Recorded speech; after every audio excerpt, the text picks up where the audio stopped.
Hello and welcome guys, welcome to our YouTube channel fantastic study.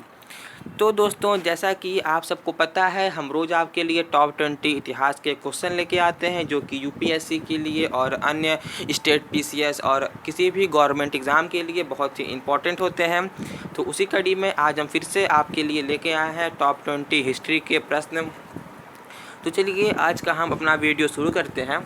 तो हमारा पहला प्रश्न है आज के वीडियो का, वैज्ञानिक समाजवाद का जनक किसे कहा जाता है? तो वैज्ञानिक समाजवाद का जनक दोस्तों कहा जाता है किसे? तो कहा जाता है कार्ल मार्क्स को। और हमारा अगला प्रश्न है, मैं जानता हूँ यह प्रजातंत्र तब तक रहेगा जब तक मैं जीवित हूँ, मेरे मरने के बाद प्रलय होगी, यह कथन किसका है?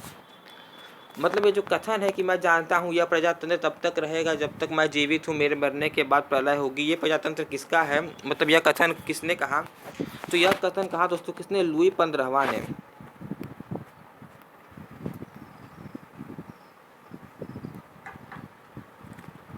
और हमारा अगला प्रश्न है, इटली के एकीकरण का जनक किसे माना जाता है? तो इटली के एकीकरण का जनक दोस्तों माना जाता है किसे? मेजनी को, क्योंकि इन्होंने इटली के एकीकरण में बहुत योगदान दिया। इनका योगदान सर्वोपरि रहा इटली के एकीकरण में। और हमारा अगला प्रश्न है, सामाजिक संविदा नामक पुस्तक किसने लिखी है? तो सामाजिक संविदा नामक पुस्तक दोस्तों लिखी है किसने? रूसो ने लिखी है।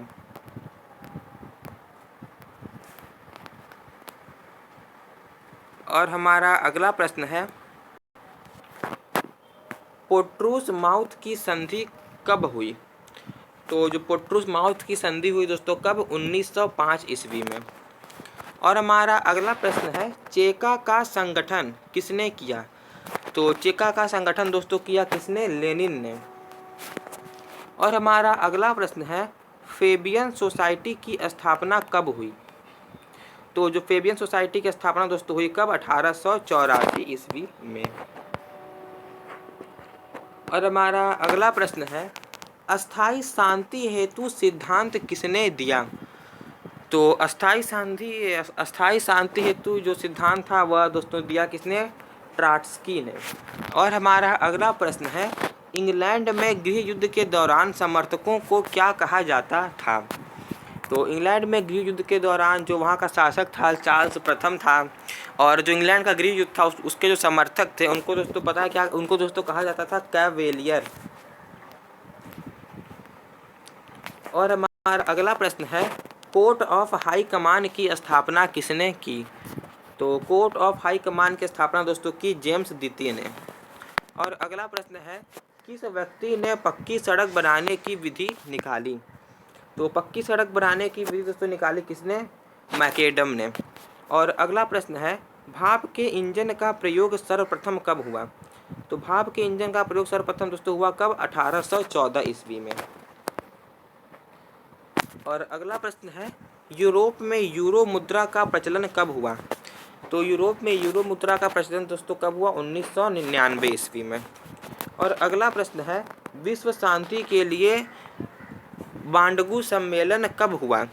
तो विश्व शांति के लिए बांडगू सम्मेलन दोस्तों कब हुआ? 1955 ईस्वी में हुआ। और अगला प्रश्न है, कम्युनिस्ट मैनिफेस्टो पुस्तक किसने लिखी? तो कम्युनिस्ट मैनिफेस्टो पुस्तक दोस्तों लिखी किसने? कार्ल मार्क्स ने। और अगला प्रश्न है, इटली की तलवार किसे कहा जाता है? तो इटली की तलवार दोस्तों कहा जाता है किसे?